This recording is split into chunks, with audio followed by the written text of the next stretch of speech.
Audio Jungle.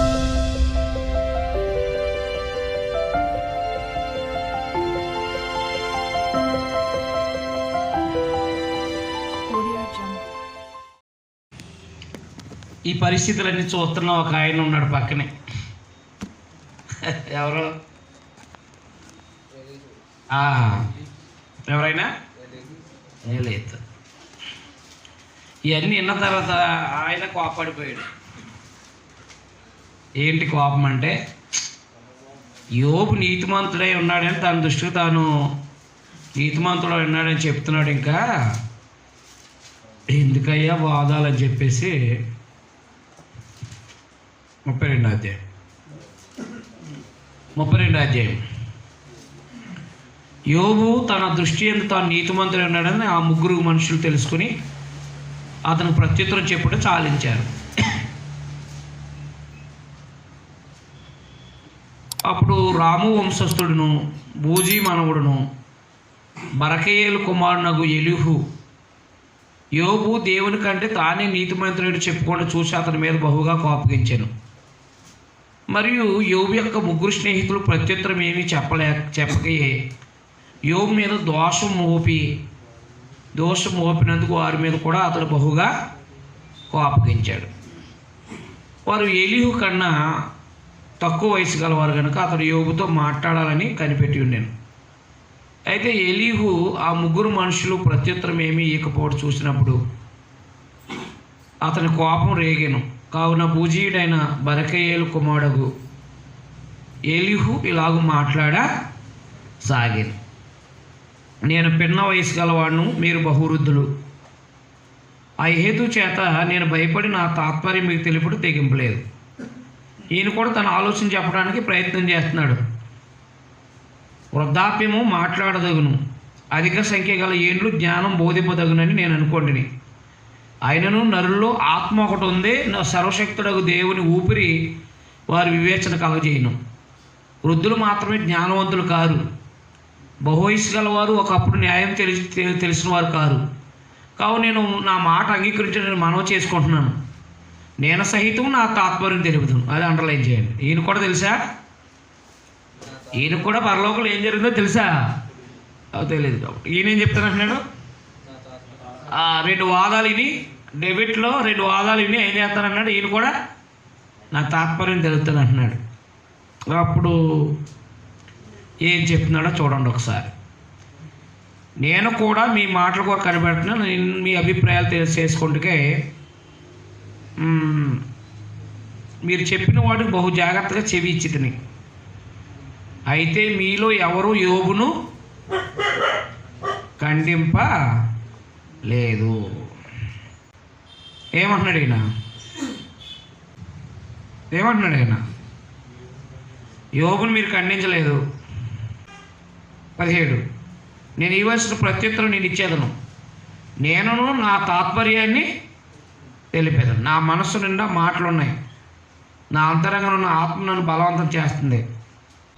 నా మనసు తెరవబడిన ద్రాక్ష తిత్తు వలె ఉంది, కొత్త తిత్తుల వలె అది పగిలిపోవడానికి సిద్ధంగా ఉంది. నేను మాట్లాడిన ఆయాసం తెచ్చుకునేదను, నా పెదవులు తెరిచి నేను ప్రత్యుత్తరం ఇచ్చేదను. మీరు దయచేసి వినండి, నేను ఎవరి ఎడల పక్షపాతనై ఉండను. నేను ఎవరికి ముఖస్థుతికై బిరుదులు పెట్టను. ముఖస్థితి చేయటం నా చేత, అట్లు చేసిన నన్ను సృజించిన వాడు నన్ను శీఘ్రంగా నిర్మూలన చేయనన్న. ఈ ముగ్గురు స్నేహితులు మాట్లాడడం, తర్వాత యోబు మాట్లాడడం, ఇవన్నీ విన్నాడు. ఈయన గుండె పగిలిపోయినంత, అంటే వేదన పెడుతున్నాడంట. వేదన చెందుతూ యోబు దేవుడి కంటే నీతిమంతుడని చెప్పుకుంటున్నాడు ఆయన. అలాగే మీరు కూడా ఆయన ఖండించలేదు, నా తాత్పర్యం మీకు తెలుపుతున్నానని చెప్పేసి 32వ అధ్యాయంలో మాట్లాడడం మొదలుపెట్టాడు అనమాట. ఎవరు? ఎలీహు. వీళ్ళకంటే చిన్నోడు అనమాట. వీళ్ళకంటే చిన్నోడు. తన తాత్పర్యం చెప్తాను అంటున్నాడు. ఎవరి తాత్పర్యం? తాత్పర్యం కూడా చూడాలి మనం. యోబుని ఎందుకు ఖండించాలి చెప్పండి? అయితే మీలో ఎవరు యోబును ఖండింపలేదు అన్నాడు కదా 12వ వచనం. ఆయన దేవుడి కంటే నీతిమంతుడు అన్నాడు ఆయన. దేవుడి కంటే నీతిమంతుడు అనలేదు. దేవుడే నన్ను శిక్షిస్తున్నాడు, దేవుడే నన్ను నా బాల్యపాపాలు జ్ఞాపం చేసుకున్నాడేమో, లేకపోతే దేవుడే నన్ను శిక్షిస్తున్నాడు అన్నాడు తప్ప దేవుడి కంటే నీతిమంతుడని ఎందుకంటాడు ఆయన? 33 అధ్యాయం. యోబు దయచేసి నా వాదం ఆలకించు. యోబు దయచేసి నా వాదం ఆలకించు, నా మాటలన్నీ చెవినట్టు. ఇదిగో నేను మాట్లాడిన ఆరంభించాను, నా నోట నాలుక ఆడుతుంది, నా మాటలు నా హృదయ యథార్థతను తెలుపుతున్నాయి. నా పెదవులు జ్ఞానమును యథార్థంగా పలుకును. దేవుని ఆత్మను అనుసరించను, సర్వశక్తిని శ్వాస నాకు. కాబట్టి దేవుడే సృష్టించాడని చెప్తున్నాడు. మానవుని ఎవరు చేశారు? దేవుడే చేశారు. నా ఎదుట నా వాదం సిద్ధపరచుకుని వ్యాజ్యమాడును. దేవుని ఎడల నేనును నీ వంటి వాడును, నేనును జిగటమణితో చేయబడిన వాడినే. నా వలన భయము నిన్ను బెదిరించదు, నా చెయ్యి నీ మీద బరువుగా ఉండదు. నిశ్చయంగా నీ పలుకులు నా చెవిని వినబడెను, నీ మాటల ధ్వని నాకు వినబడెను. ఏమనగా, నేను నేరము లేని పవిత్రుడను, మాల్యములు లేని పాపరహితుడను. ఆయన నా మీద తప్పులు పడించడం సమయం ఎదుగుతున్నాడు, నన్ను తనకు భగవానిగా భావిస్తున్నాడు. ఆయన నా కాళ్ళను బొండలో బిగిస్తున్నాడు, నా త్రోవలని కనిపెడుతున్నాడు. నీవు అంటున్నావు నేరము లేని పవిత్రుడు అంటున్నాడు. అవునా? ఎవరు? యోబు అన్నాడు. యోబు అన్నదాన్ని నేను ఎత్తి చూపిస్తున్నాడు. ఇప్పుడు నేరం లేని పవిత్రుడు అన్నావు నువ్వు, దేవుడే నా మీద తప్పుపడుతున్నాడు అన్నా. ఈ విషయంలో నీవు న్యాయం కనిపెట్టలేదు. నేను నీకు ప్రత్యుత్తరం చెప్పేదను. తన క్రియల్లో దేని గురించి ఆయన ప్రత్యుత్తరం ఈడు. దేవుడు నరుల శక్తికి మించినవాడు, నీ వేళ ఆయనతో పోరాడదు. దేవుడు ఒక్కమారే పలుకును, 2 మార్లు పలుకును, అయితే మనుషులు అది కనిపెట్టరు. మంచం మీద కునుకు సమయం గాఢ నిద్ర పట్టినప్పుడు కలలో రాత్రి కల స్వప్నంలో దేవుడు ఎప్పుడు మాట్లాడతాడో ఒకసారి చెప్తాడు, 2 సార్లు చెప్తాడు అంటున్నాడు ఆయన. ఎందుకు ఈయన ఏం చెప్తున్నాడంటే, ఇప్పుడు నేను నేరం లేని పవిత్రును, మాలిన్యం లేని పాపరహితుడిని అంటున్నా. 25 వచ్చిన చూడండి, 26 క్షమించు. వాడు దేవుని బతుకోలేని వాడు ఆయన కటాక్షించను. కింద చూడండి, అక్కడ ఆయన ముఖం చూసి సంతోషించను, ఇలాగను నిర్దోషత్వం ఆయన నరునికి దయచేయను. అప్పుడు వాడు మనుషులు ఎదుట సంతోషించను. ఎట్లని పలుకుతున్నాడు, యథార్థమైన దాన్ని వ్యత్యాసపరిచి నేను పాపం చేసేదని, ఆయనను దానికి తగిన ప్రతికారం నాకు చేయబడలేదు. కోపంలోనూ దిగిపోకుండా నా ప్రాణం ఆయన విమోచించున్నాడు. నా జీవం వెలుగును చూస్తుంది. ఆలోచించు, నరులు సజీవులు కొండ వెలుగు చేత వెలిగింపను. 31 వచ్చిన చూడండి. యోబు చెవిని పెట్టుము, నా మాట ఆలకించు, మౌనంగా ఉండుము, నేను మాట్లాడదును. చెప్పవలసిన మాట ఏదైనా నీకున్నేలా నాతో ప్రత్యుత్తరం చెప్పు. మాట్లాడము, నీవు నీతిమంతుడు అని స్థాపింపగోరుచున్నాను. మాట ఏమీ లేని వల్ల నీవు నా మాట ఆలకింపు. మౌనంగా నుండుము, నేను నీకు జ్ఞానము బోధించాను. ఏమంటున్నాడు ఆయన? ఏమంటున్నాడు? నువ్వు నేరం లేని పవిత్రుని అంటున్నావు. ఆయన నా మీద తప్పులు పట్టుటకు సమయం ఎదుగుతున్నాడు, నన్ను తను భగవానుగా భావిస్తున్నాడు, ఆయన నా కాళ్ళు బొండలో బిగిస్తున్నాడు, నా త్రావులన్నీ కనిపెడుతున్నాడు నీవు అంటున్నావు. ఈ విషయంలో నీవు న్యాయం కనిపెట్టలేదు, నేను నీకు ప్రత్యుత్తరం చెప్పుతాను అంటున్నాడు. అంటే నువ్వు పవిత్రుడు అని చెప్పుకున్నావు, నేరం లేనివాడు అంటున్నావు, ఇలా చెప్పుకుంటున్నావు నువ్వు. అయితే నువ్వు నా మాట ఆలకించు అని చెప్పేసి మళ్ళా 33 అధ్యాయంలో చెప్తున్నాడు. 34 అధ్యాయం 8వ వచనం, 7వ వచనం, 8వ వచనం, 12వ వచనం అండర్లైన్ చేయండి. ఏమంటున్నాడు? యోబు వంటి మానవుడు ఎవడు? అతడు మంచినీళ్ళ వాళ్ళ తిరస్కారం పానం చేయుచున్నాడు. అతడు చెడుతనం చేయవారికి చెలికాడాయను, భక్తిహీనులకు. ఎవరు ఆలోచన ఇది? ఈయన భక్తిహీనులకు సవాసం చేశాడా? అర్థమైందా? యోబు భక్తిహీనులకు సవాసం అయ్యాడా? అది కాదు కదా, జరుగుతున్న విషయాలు అది కాదు కదా. తర్వాత 12, దేవుడు ఏమాత్రం దుష్కారం చేయడు, సర్వశక్తుడు న్యాయం తప్పడు. 35, యోబు తెలివిమాలను మాట్లాడుతున్నాడు, అతని మాటలు బుద్ధిహీనమైనవి. దుష్టుల వల్ల యోబు ప్రత్యుత్తరం ఇచ్చినందున అతడు తుదమట్టుకు శోధించడాలని నేను ఎంతో కోరుతున్నాను. అతడు తన పాపమునకు తోడుగా ద్రోహం కూర్చుకుంటున్నాడు. ఎవరు? అంటే ఈయన కూడా ఆలోచన ఏంటి? ఏలీహు కూడా ఆలోచన ఏంటి? పాపం చేశాడని చెప్పేసి, పాపం చేశాడని ఈయన కూడా ఆలోచిస్తున్నాడు. అది 30, 33, 34 ఈ అధ్యాయంలో కూడా ఆయన చెప్తున్నాడు. 35 కూడా కంటిన్యూ చేస్తే సరిపోద్ది. మరి ఏలీహు ఇలా ప్రత్యుత్తరం ఇచ్చాడు, నేను పాపం చేసిన ఎలా నాకు కలిగిన లాభం ఏమి, కన్నా నా నీతి వల్ల నాకు లాభం ఏమది, నీకు ప్రయోజనం ఏమని నీవు చెప్తున్నావే, ఇదే న్యాయమని నీకు తోచిందా? దేవుని నీతి కన్నా నీ నీతి ఎక్కువ నువ్వు అనుకుంటున్నావా? నీతో కూడా ఉన్న నీ సహవాసులతో నేను వాదమాడేదను. ఆకాశం వైపు నిదానం చూడు, నీకన్నా ఉన్నతమైన ఆకాశం విశాల వైపు చూడు అని చెప్తున్నాడు. 6 నువ్వు పాపం చేసినను ఆయనకు నీవేమైనా చేస్తావా? నీవు పాపం చేసినను ఆయనకు నీవేమైనా చేసావా? నీ అతిక్రమములు విస్తరించినను ఆయనకు నీవేమైనా చేశావా? నీవు నీతిమంతుడు అయినను ఆయనకు నీవేమైనా ఇచ్చుతున్నావా? ఆయన నీ చేత ఏమైనా తీసుకున్నా నీ వంటి మనుషునికి నీ చెడుతనం ఫలం చెందును, నరులకే నీ నీతి ఫలం చెందును. 16వ వచనం. యోబు నిర్హేతుకంగా మాట్లాడి ఉన్నాడు, తెలివిలేకే మాటలను విస్తరించి ఉన్నాడు అన్నాడు. అంటే యోబు మాట్లాడినవి సరైనవి కాదు అన్నాడు. ఎవరో? ఏలీహు అన్నమాట. 8వ వచనం, నీ వంటి మనుషునికే నీ చెడుతనం ఫలం చెందును అన్నాడు. ఈయన కూడా ఆలోచనలో యోబు పాపం చేశాడని, కాబట్టి అది కీడు జరిగిందంటే అది నీ వల్లనే తప్ప వేరేది కాదని చెప్పేసి చెప్తున్నాను అన్నమాట. 36లో కూడా ఇలా అన్నాడు ఆయన. 6 భక్తిహీనుల ప్రాణాన్ని ఆయన కాపాడు. ఎవరో? దేవుడు. ఆయన దీనులకు న్యాయం జరిగించను, నీతిమంతులు ఆయన చూడకపోడు, దేవుడు సమస్తం చూస్తాడని చెప్తున్నాడు. 10 ఉపదేశం వెంటనే వారి చెవిని తెలియజేయం, పాపం విడిచి రెండని ఆజ్ఞిస్తున్నాడు. వారు ఆలకించి ఆయన సేవించడంలో తమ దినాలు క్షేమంగా తమ సంవత్సరాలు సుఖంగా వెలబుచ్చేదరు. అవును, దేవుని సందేశాన్ని ఎవరైనా అనుసరిస్తే క్షేమం ఉంటుంది, ఇబ్బంది ఏమి ఉండదు. అయితే 16లో ఏమన్నాడంటే, బాధ వల్ల వారిని విధేయులుగా చేయను, అంతేగా బాధ నుండి ఆయన నిన్ను తప్పించను. బాధ వల్ల వారిని విధేయులుగా చేయను, అంతేకాక బాధలో నుండి ఆయన నిన్ను తప్పించను, ఇరుకులేని విశాలానికి నేను తోడుకొని పోవును. 18 నీకు క్రోధం పుడుతుంది గనుక నీవు ఒకవేళ తిరస్కారం చేయదువేమో, జాగ్రత్తపడము. నీవు చేయాల్సిన ప్రాయశ్చిత్తం గొప్పదని నీవు మోసపోయేదేమో, జాగ్రత్తపడము. నీవు మొరపెట్టుట, బల ప్రయత్నాలు చేయుట, బాధను కూడా నేను తప్పించినా జాగ్రత్త పడము. 21 వచనం.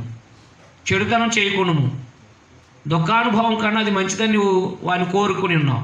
ఆలోచించు, దేవుడు శక్తిమంతుడే, ఘనత వహించిన వాడు, ఆయనను పోలిన బోధకుడు ఎవడు? ఏం చెప్తున్నాడు ఆయన 36లో? నువ్వు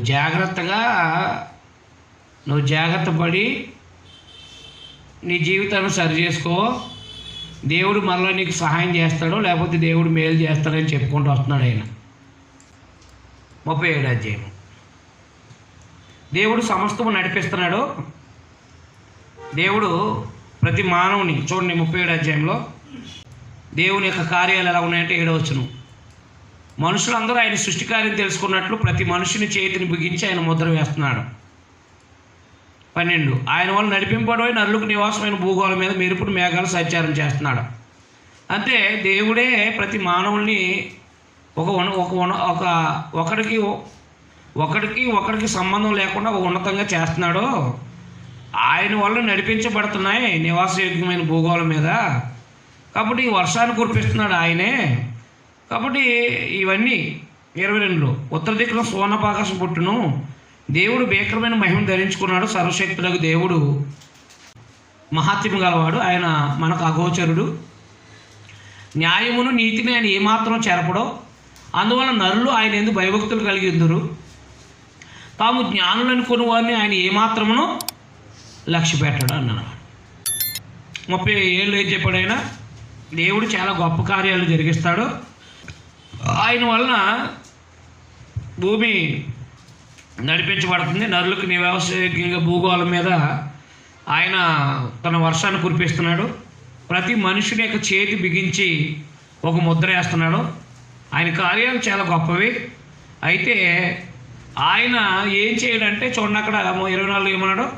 అందువలన నరులు ఆయన యందు భయభక్తులు కలిగి ఉందురు, తాము జ్ఞానులు అనుకున్న వారిని ఆయన ఏమాత్రము లక్ష్య పెట్టడు అన్నాడు. జ్ఞానులు అనుకుంటున్న వారిని ఏమాత్రం లక్ష్య పెట్టడు అంటాడు.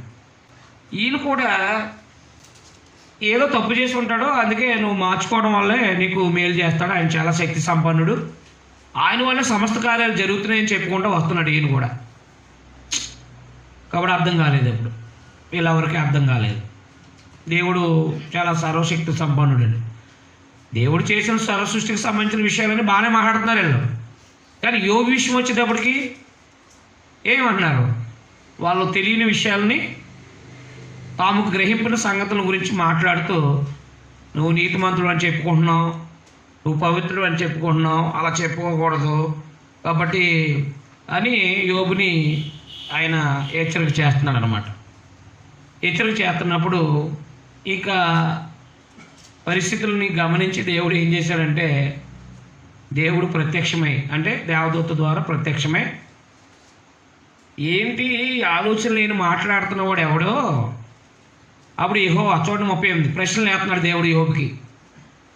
అప్పుడు యెహోవా సుడిగాలి ఎలాగో యోబునికి ప్రత్యుత్తరం ఇచ్చాడు, జ్ఞానము లేని మాటలు చెప్పి ఆలోచన చెరుపుతున్న వీడు ఎవడో? జ్ఞానం లేని మాటలు చెప్పి ఆలోచన చెరుపుతున్నవాడు వీడెవడో? పౌరుషం తెచ్చుకుని నడుము బిగించుకో, నేను నీకు ప్రశ్న వేదు, నువ్వు దాన్ని నాకు తెలియజెప్పు. నేను భూమికి పునాదులు వేసినప్పుడు నువ్వు ఎక్కడున్నావు? దేవుడు అడుగుతున్నాడు యోబుని ప్రశ్నలు. ఏమని? భూమికి పునాదులు వేసినప్పుడు ఎక్కడున్నావు అన్నాడు. నీకు వివేకం కలిగిన వాళ్ళో చెప్పు, నీకు తెలిసిన వాళ్ళో దాని పరిమాణం నియమించిన వాడెవడో చెప్పు, దాని మీద పరిమాణపు కొల వేసిన వాడెవడో చెప్పు, దాని స్తంభాలు పాదులు దేంతో కట్టబడినవో చెప్పు.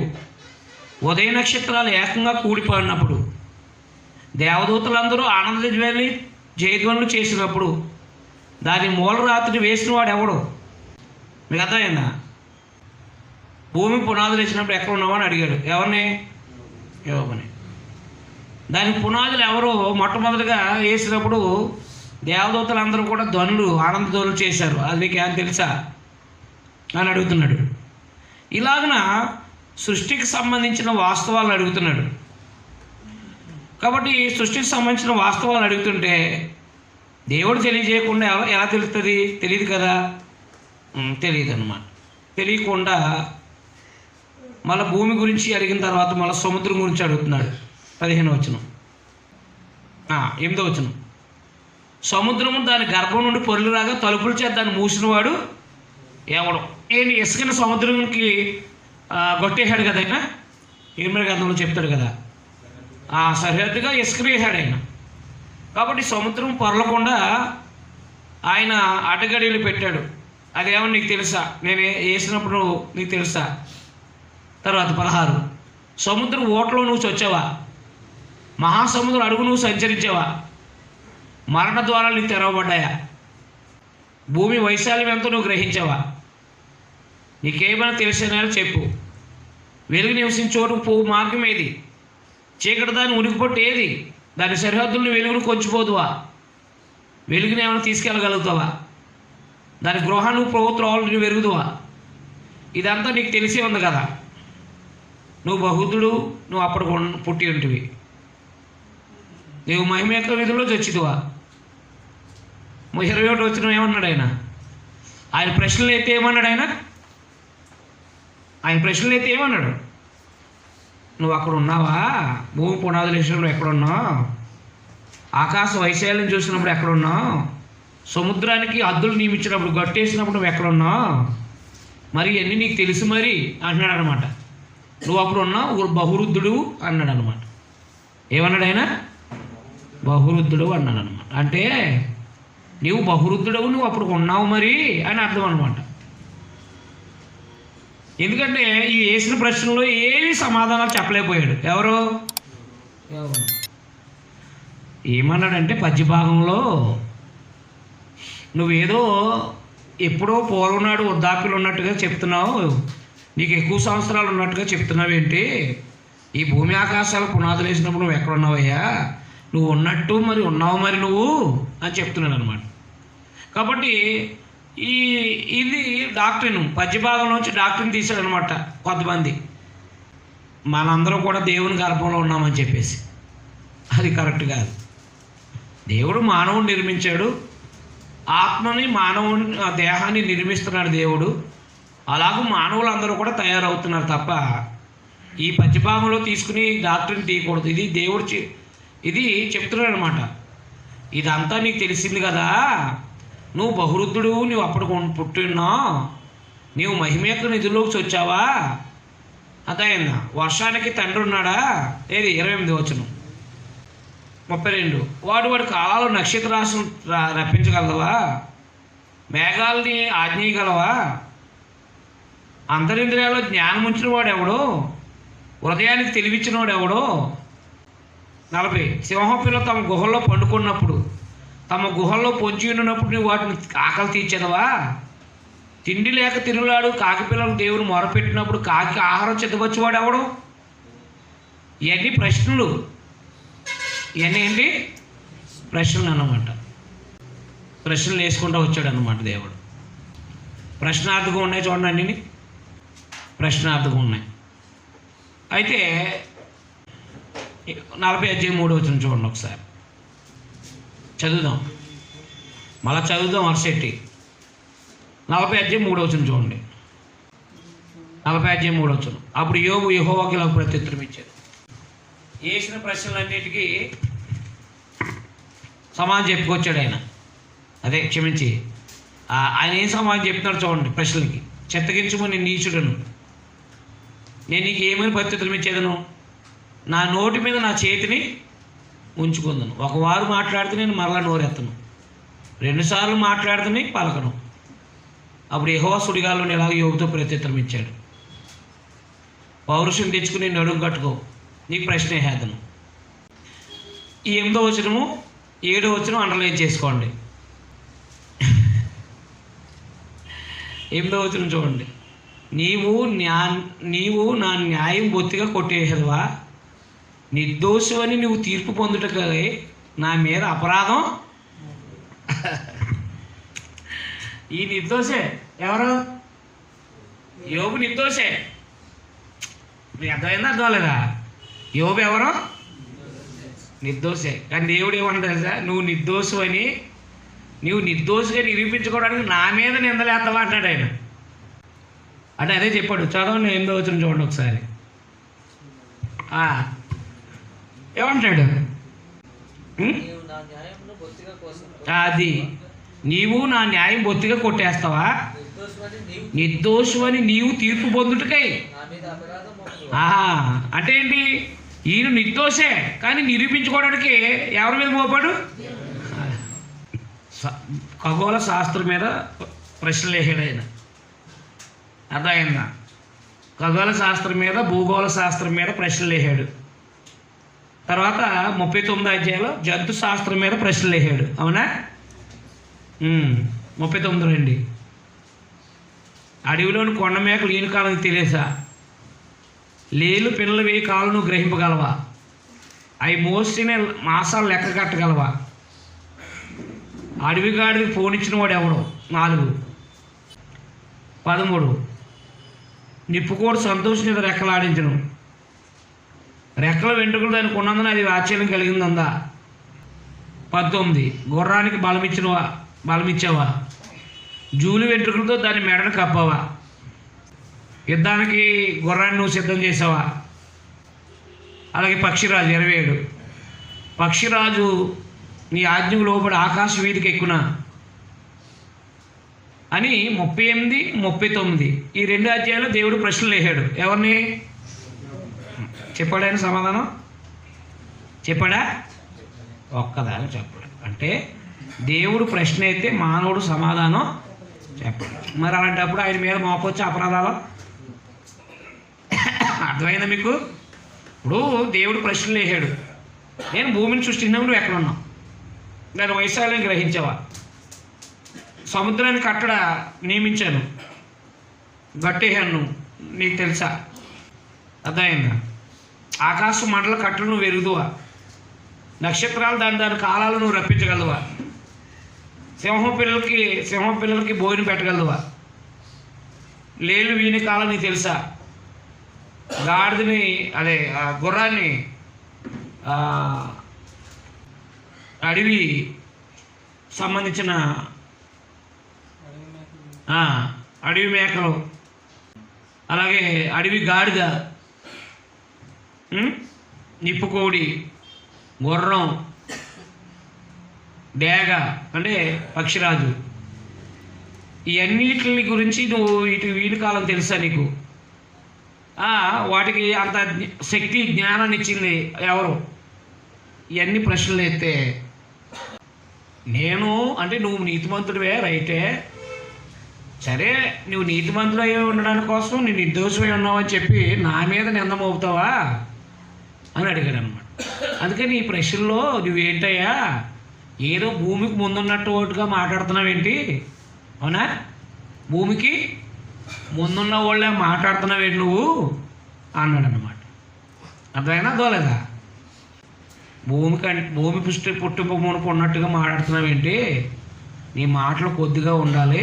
నీ మాటలు ఎలా ఉండాలి? కొద్దిగా ఉండాలి. అప్పుడు ఆయన నోటి మీద వేలేసుకుంటాను అన్నాడు. అందువల్ల ప్రశ్నలు ఏంటంటే 38లో భూగోళ శాస్త్రం మీద, ఖగోళ శాస్త్రం మీద,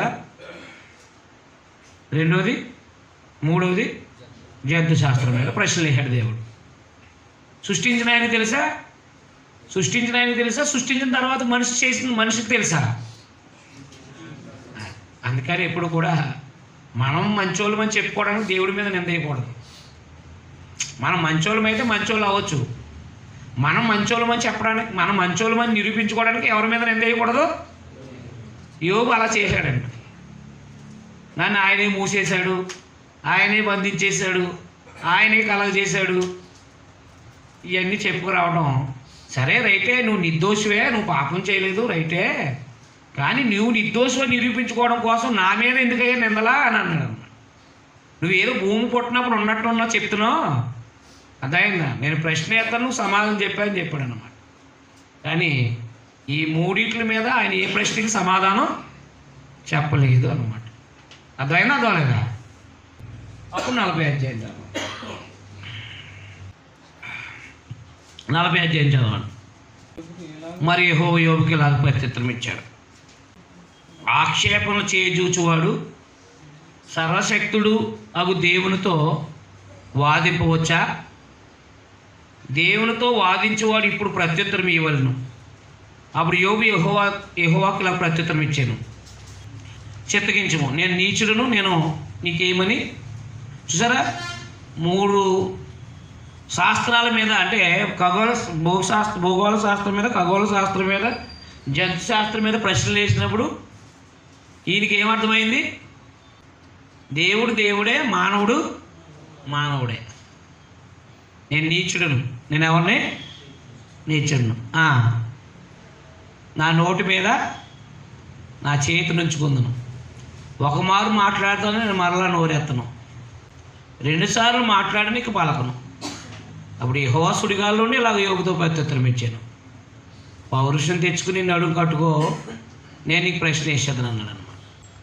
మళ్ళా ప్రశ్నలు వేస్తున్నాడు. నీవు నా న్యాయం బొత్తిగా కొట్టివేస్తావా? నిర్దోషం అని నువ్వు తీర్పు పొందుడికే నా మీద అపరాధం మోపుతావా? దేవుని కలిగి ఉన్న బాహుబలం నీకు కలదా? ఆయన ఉరుముధ్వని వంటి స్వరంతో నీవు గర్జింపగలవా? నీటి గుర్రం 15. నేను చేసి నీటి గుర్రాన్ని నువ్వు చూస్తున్నావు కదా, ఎద్దు అనేది గడ్డి మీద దాని శక్తి దాని నడుములో ఉంది. అదయన్న, దాన్ని ఏమన్నా నువ్వు బెదిరించగలవా? నేను చేసిన నీటి గుర్రాన్ని, దాని బలము, దాని పరిస్థితి ఏంటో చెప్పుకుంటూ వస్తున్నాడు ఆయన. 22. తామర చెట్ల నీడ అది ఆశ్రయించును, నదిలోని నిరవన్య చెట్లు దాన్ని చుట్టుకొని ఉండును. నదీ ప్రవాహం పొంగిపోరును, అది భయపడదు. యాద్దాను వంటి ప్రవాహం పొంగి దాని నోటి వద్దకు వచ్చినను అది ధైర్యం. అది చూస్తుండగా ఎవరైనా దాన్ని పట్టుకోగలరా? ఉరియొక్కి దాని ముక్కుకు సూత్రం వేయగలరా? అంటే నీటి గుర్రానికి బలమిచ్చినాడు ఎవరు? దేవుడు. దాన్ని నువ్వేమైనా పట్టుకోగలవు అన్నాడు. దాన్ని నువ్వేమైనా పట్టుకోగలవా? తర్వాత నువ్వు మకరాన్ని గాలంతో బయటకు లాగగలవా? దాని నాలుకకు త్రాడు వేసి లాగగలవా? దాని ముక్కుకుండా సూత్రం వేయగలవా? దాని దవడ గాలం ఎక్కింపగలవా? ఆ పైన నీటి గుర్రం పైనుంచి చెప్పుకోతున్నాడుగా.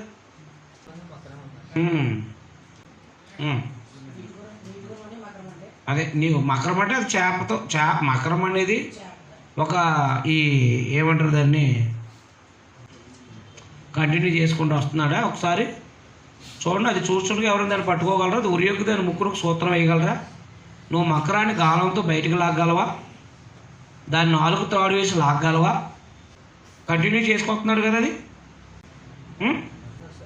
కంటిన్యూ చేసుకుంటూ వస్తున్నాడు.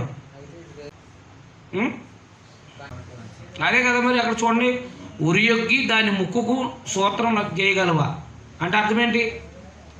గాలం. చూడండి అక్కడ 24 వచ్చిన చూడండి. అది చూస్తుండగా ఎవరైనా దాన్ని పట్టుకోగలరా? ఉరియొక్కి దాని ముక్కునకు సూత్రం వేయగలరా?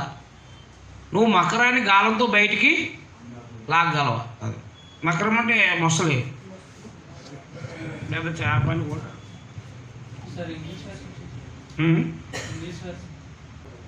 ఇంగ్లీష్ ఎందుకు, మనం డైరెక్ట్గా హైబ్రిడ్కి. ఒకసారి కీర్తనలు 74:14 చూడండి. కీర్తనలు 74:14. కీర్తనలు 74:14, 104:26. కీర్తనలు 74:14 చూడండి.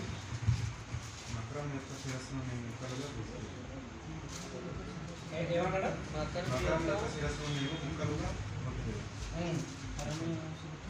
ఏమన్నాడు అక్కడ?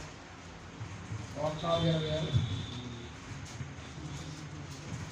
అందులో ఓడలు నడుచుచున్నవి, దాంట్లో వాటికి నీవు నిర్మించిన మకరములు ఉన్నవి. మకరం అనే మాట వాడాడు.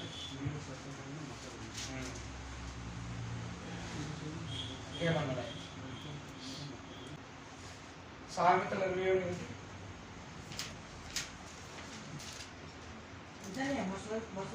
అంటే ఇక్కడ 2 విషయాలు. సముద్రపు మత్స్యము అని వాడాడు. సముద్రపు మత్స్యం, మొసలి లేక అనే వాడాడు. ఒక some other large sea monster అన్నారు.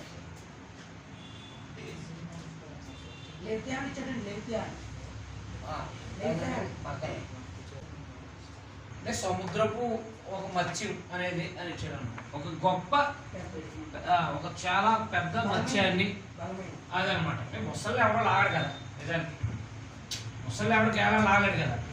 సముద్రంలో గొప్ప మత్స్యాన్ని నువ్వు గేలంతో లాగగలవు అన్నాడు. దాని దవడ గాలం ఎక్కింపగలవా? అది నీతో వినపాలు చేయన, మృదువైన మాటలు నీతో పలుకున. నువ్వు శాస్త్రంగా దాన్ని దాసం చేసుకున్నావు, అది నీతో నిబంధన చేయన. నీవు ఒక పెట్టెతో ఆటలాడినట్టు దాంతో ఆటలాడతావా? బేస్తవారు వ్యాపారం చేయదురా. దాని ఒంటి నిండా ఇనుప సోలాలు గుచ్చగలవా? దాని తల నిండా చేప అలుగులు గుచ్చగలవా? దాని మీద నీ చెయ్యే చూడు, దాంతో కలుగు పోరు నువ్వు జ్ఞాపకం చేసుకుని వెళ్ళ. నువ్వు మరలా అలాగ చేయకుందు. దాన్ని చూసినప్పుడు మనుషులు దాన్ని వశపరుచుకుందరని ఆశ విడిచెదరు. దాని పొడ చూసిన మాత్రం చేతను ఎవరికైనా గుండెలు అవిసిపోను కదా. దాని రేపుటికైనాను తెగింపగల సూర్యుడు లేరు. అట్లుండగా నా ఎదురు నిలవగలవాడు ఎవడో? అంటే నేను చేసిన మకరాన్ని, నేను చేసిన ఒక పెద్ద చేపనే పట్టుకోలేరు కదా. కాబట్టి అంత అలా పట్టుకోలేనప్పుడు నా ఎదుటి నిలగలిగినోడు ఎవడో? ఆకాశ వైశాలం కింద ఉన్నదంతా నాదే కదా. దాని అవయవాలు గూర్చి, దాని మహాబలం గూర్చి అయినా, దాని చక్కటి దీని గూర్చి అయినా పలకను మౌనంగా ఉండను. ఎవడైనా దాని పై కవచం లాగివేయగలడా? దాని 2 దవడల నడిమికి ఎవడైనా రాగలడా? దాని ముఖద్వారాన్ని తెరవగలవాడు ఎవడో? దాని పళ్ళు చుట్టూ భయంకంపములు కలవు, దాని గట్టి పొలుసులు దానికి అతిశయ ఆస్పదం. ఎవరిని తీయలేని ముద్ర చేత అవి సందన చేయబడి ఉన్నాయి. అవి ఒకదాంతో ఒకటి అతుకుని ఉన్నాయి. వాటి మధ్య గాలి ఏమాత్రం చొరనేరదు. ఒకదాంతో ఒకటి అతుకుబడి ఉంది. భేదింప శక్యం కాకుండా అవి ఒకదాంతో ఒకటి కలిసి ఉన్నాయి. అది తుమ్మగా వెలుగు ప్రకాశించును. దాని కన్నులు ఉదయకాలపు కన్నుల రెప్పల వలె ఉన్నాయి. దాని నోటి నుండి జ్వాలలు బయలుదేరును. అగ్నికణములు దాని నుండి లేచును. ఉడుకుచున్న కాగుల నుండి జమ్ముకు మంట మీద కాగుచున్న బాణలో నుండి పొగ లేచినట్లు దాని నాసికారంధ్రంలో లేచును. దాని ఊపిరి నిప్పులను రాజుపెట్టును. దాని నోటి నుండి జ్వాలలు బయలుదేరును. దాని మెడ బలమును స్థానం, భయము దాని ఎదుట తాండవం ఆడుచుండును. దాని ప్రక్కల మీద మాంసం దళముగా ఉంది. అది దాని వంటిని గట్టిగా అంటి ఉన్న అది ఊడిరాదు. దాని గుండె రాతి వలె గట్టిగా ఉంది. అది తిరగటి కింద దిమ్మంత కఠినం. అది లేచినప్పుడు బలిష్ఠులు భయపడుతురు. అధిక భయం చేత వారు మైమరుతురు. దాని చప్పుటికే ఒకటి కట్టుకుని దూయట వ్యర్థమే. ఈటలైనను బాణములైనను పట్ర కోలలైనను అక్కడికి రావు. ఇది ఇనుము గడ్డి పోచగాను ఇత్తడిని పూచిపోయిన కర్రగా ఎంచును. బాణం దాని మీద పారజాలదు. వడిసెల రాళ్ళు దాని దృష్టికి చెత్తవాలే ఉన్నాయి. దుడ్డు కర్రలో గడ్డి పరకలుగా ఎంచబడును. అది ఒడిగా పోవచ్చుండి ఈటిని చూసి నవ్వును. దాని కింద భాగాలో కరికైన చిల్ల పెంకువలే ఉన్నాయి. అది బురద మీద నురిపిడి కొయ్యి వంటి దాని దేహాన్ని పరుచుకొను. కాగు మసలినట్లు మహాసముద్రం అది పొంగ చేయను. సముద్రమును తైలం వలె చేయను. అది తాను నడిచిన త్రోవ తన వెనక ప్రకాశింపజేయను. చూసిన వారికి సముద్రం నెరసిన వెంట్రుకలుగా తోచును. అది భయం లేనిదిగాను సూచించబడింది. భూమి మీద దాని వంటిది ఏది? అది గొప్ప వాటన్నిటిని తిరస్కరించను. గర్వించిన జంతువులన్నిటికీ అది రాజు అన్నాడు. ముసళ్ళు అయితే పట్టేస్తున్నారు కదా, అవునా కదా? దీన్నైతే మామూలుగా బల్లాలను అలా ఎత్తే అవన్నీ కూడా కర్రల కింద ఉంటాయంట. దానికి మీకు అర్థమైందా? ఒడిసెల రాళ్ళు గిరగిర తిప్పి కొడితే చెత్త మీద అన్నట్టు ఉంటుందంట. చెత్త తేలిపోతుంది కదా చెత్త, అది అలా మీద అన్నట్టు ఉంటుందంట. అది ఒక సముద్రంలో గొప్ప మత్స్యం. అదే ఉంటుంది. అంటే దాన్ని గేలం వేసి లాగడానికి గేలం వేయలేరంటారు దానికి. అది ఒక భయంకరమైన మహామత్స్యం. ఏది? ఇదన్నమాట. దాన్ని అట్టుకోలేరు. సముద్రాన్నే తైలం కింద చేసేస్తుందంటే అది. మీకు అర్థమైంది? అర్థమలేదా?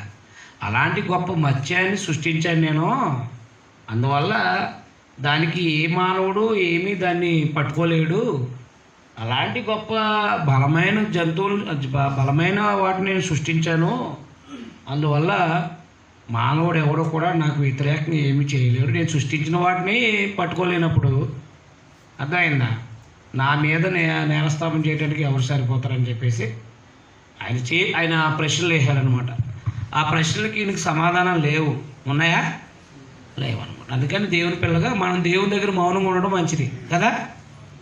మనం గొప్ప వాళ్ళమని చెప్పుకోవడానికి ఆయన మీద ఏమీ వేయకూడదన్నమాట. 42. అప్పుడు యోబు యెహోవాతో ఇలాగ ప్రత్యుత్తరం ఇచ్చాడు. నువ్వు సమస్త క్రియలను చేయగలవని, నువ్వు సమస్త క్రియలు చేయగలవు. ఇప్పుడు ఆదికాండం 1వ అధ్యాయం ఉంది కదా. ఆదికాండం 1వ అధ్యాయంలో ఏముంది? భూమిని, ఆకాశాన్ని, జంతువులను, నక్షత్రాలని, భూమిని, ఆకాశాన్ని, నక్షత్రాలని, భూమి మీద ఉన్న జంతువుల్ని, చేపల్ని సృష్టించినట్టు ఉంది. అవునా? ఆదికాండం 1వ అధ్యాయంలో ఏముంది? భూమిని, ఆకాశాన్ని, నక్షత్రాలని, జంతువుల్ని సృష్టించినట్టు ఉంది. అవునా కాదా? ఆ సృష్టిలో వాటి క్రమం మీకు అర్థమైందా? అక్కడ సృష్టి చేస్తే వాటికి యొక్క క్రమాన్ని గురించి మాట్లాడాడు దేవుడు ఇక్కడ. అందుకే ఆదికాండం 1వ అధ్యాయానికి యోబు గ్రంథానికి చాలా సంబంధం ఉంటుంది. అక్కడ ఏం సృష్టించాడో చెప్తాడు.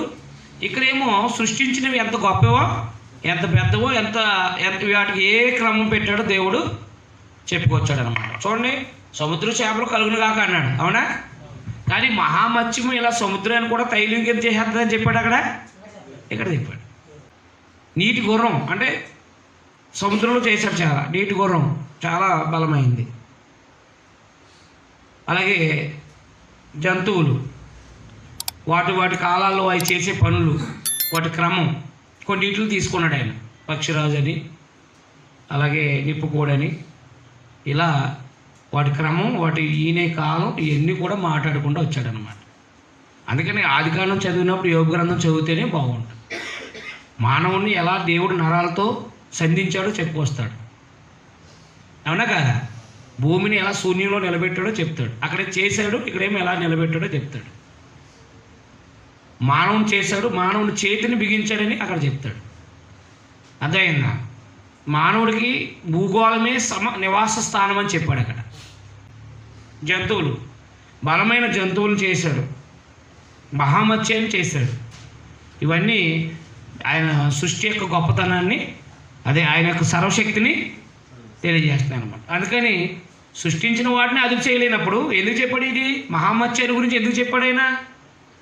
సృష్టించబడిన దాన్ని అదుపు చేయలేనప్పుడు సృష్టించిన వాడి మీద ఏం చేస్తాం? మీ అర్థమైనా? అందువల్ల మనం ఎప్పుడు కూడా బలహీనమే, దేవుని దగ్గర ఎప్పుడు కూడా ఎవరో బలహీనం. ఇవన్నీ గ్రహించిన తర్వాత అప్పుడు యోబు యెహోవాతో ఇలా ప్రత్యుత్తరమైన, నువ్వు సమస్త క్రియలు చేయగలవు, నీ ఉద్దేశించినది ఏది నిష్ఫలం కానేదని నేను ఇప్పుడు తెలుసుకుంటుని. నీ ఉద్దేశించినది ఏది నిష్ఫలం కానేదని నేను తెలుసుకున్నాను. జ్ఞానం లేని మాటల చేత ఆలోచన నిర్ధకం చేయబడి ఈడెవడు అంటే ఆయన అన్నమాట యోబు. అలాగను వివేచన లేనివాడిని నేను నిర్ధకం అంటే జ్ఞానం లేని మాటల చేత ఆలోచన చేసేవాడు ఎవడని అంటే అలాంటి వాడిగా నేను వివేచన లేనివాడిని నేను ఏమీ ఎరక్క నా బుద్ధికి మించిన సంగతులు మాట్లాడాను. బుద్ధికి మించిన సంగతుల గురించి మాట్లాడాను. ఆయన తప్పు ఆయన ఒప్పుకుంటున్నాడు. నేను మాట్లాడగోరుతున్నాను, దయచేసి నా మాట ఆలకించు. ఒక సంగతి నేను అడిగేది, దాన్ని నాకు తెలియజేపు. వినికిడి చేత నేను కూర్చున్న వార్త నేను వింటిని, అయితే ఇప్పుడు నేను కళ్ళారా నేను చూస్తున్నాను, కావున నేను నిన్ను అసహించుకొని ధూళిలో బూడిదలో పడి పశ్చాత్తాపడుతున్నాను. నన్ను నేను అసహించుకుని ధూళిలో బూడిదలో పశ్చాత్తాపడుతున్నాను. యెహోవా యోబుతో ఆ మాటలు పలికిన తర్వాత ఆయన తేమాని నేను ఎలుపరిస్తే ఎలా సెలవిచ్చాను. నా సేవకుడిని యోబు పలికినట్లు మీరు నన్ను గూర్చి యుక్తమైంది, నా కోపం నీ మీద నీ ఇద్దరు స్నేహితుల మీద మండుతుంది. కాబట్టి 7 ఎడ్లను 7 పొట్టేలు మీరు తీసుకుని నా సేవకుని యోబునకు పోయి మీ నిమిత్తం దహన బలి అర్పింపబడును. అప్పుడు నా సేవకుడిని యోబుని మీ నిమిత్తం ప్రార్థన చేయను. మీ అవివేకమును బట్టి మిమ్మల్ని శిక్షింపగా ఉన్నట్లు. అవివేకంగా మాట్లాడారా? మాట్లాడలేదా? అవివేకాన్ని బట్టి మిమ్మల్ని శిక్షింపకున్నట్లు నేను అతన్ని మాత్రం అంగీకరించేదను. ఏలయనగా నా సేవకుడిని యోబు పలికినట్లు మీరు నన్ను గూర్చి యుక్తమైంది పలకలేదు. తేమాలని ఎలిపాజు, సోయుడైన బెల్దాదు, నయమతులైన చోపరు పోయి యెహోవా తమకు ఆజ్ఞాపించలు చేయగా యెహోవా వారి పక్షాన యోబును అంగీకరించాడు. మరి యోబు తన స్నేహితుల నిమిత్తం ప్రార్థన చేసినప్పుడు యెహోవా అతని క్షేమస్థితిని మరలా అతను దయచేసాను. మరియు యోబు పూర్వం కలిగిన దానికంటే 2 అంతలు అధికంగా యెహోవా అతనికి దయచేశాను. అప్పుడు మొదటి అధ్యాయంలో చదివితే ఎన్ని ఎడ్లు ఉన్నాయో ఎన్ని ఒంట్లు ఉన్నాయో లెక్కేస్తే ఇక్కడ రెట్టింపు ఉంటుంది. అప్పుడు అతని సహోదరుడు, అతను అక్క చెల్లెండ్రు ఉందో అంతకు ముందు అతనికి పరిచయం వారందరూ వచ్చి అతనితో కూడా అతని ఇంట అన్నపానాలు పుచ్చుకొని యెహోవా అతని మీదకు రప్పించిన సమస్త బాధను గూర్చి ఎంత లేసి దుఃఖాలు పొందుతుందని అతని కొరకు దుఃఖిస్తూ అతను ఓదార్చారు. ఇది కాక ఒక్కొక్కడు ఒక వరం, ఒక్కొక్కడు ఒక బంగారు ఉంగరాన్ని తెచ్చి అతనికి ఇచ్చారు.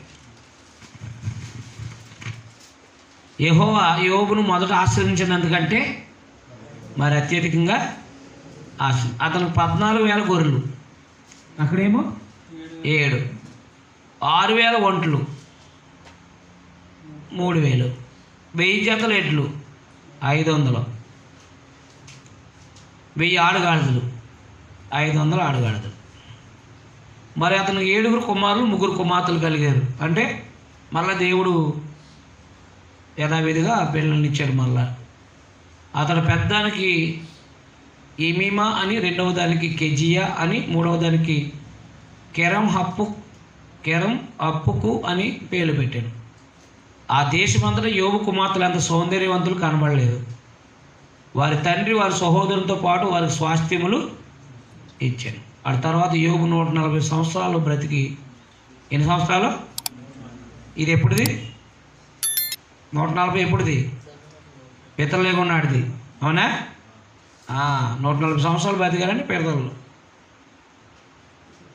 ఆ తర్వాత యోబు 140 సంవత్సరాలు బతికి తన కుమారులు కుమార్తెలను 4 తరాల వరకు చూశాను.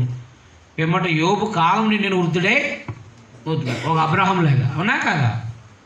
అదే విషయం. అందువల్ల యోబు యొక్క జీవితాన్ని ఎందుకు ఇశ్రాయేలుకి క్రైస్తవులకి రాయించుంచాడంటే ఆయన సహనం, ఆయన బాధల్లో సహనం నేర్చుకో. బాధలు కూడా కొన్నిసార్లు అపవాదం వల్ల వస్తాయని, బాధలు అపవాదం. ప్రకటన గ్రంథంలో క్రైస్తవులకు శ్రమలు ఎందుకు వచ్చినాయి? ఎవరి వాళ్ళు వచ్చినాయి? రోమా ప్రభుత్వం శ్రమలు పెట్టింది కదా, దాని వెనకాల ఎవరు? అపవాది.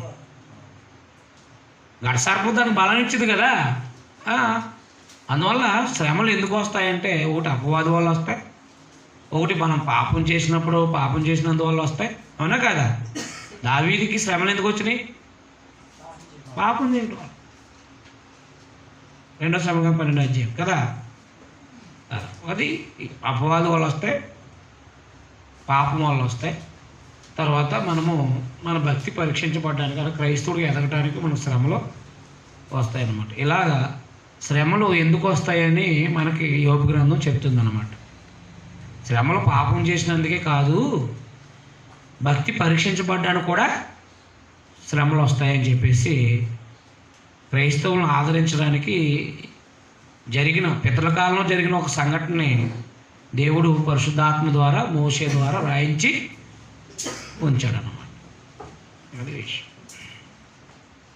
నేను డౌట్స్ ఏమైనా ఉంటే అడగండి.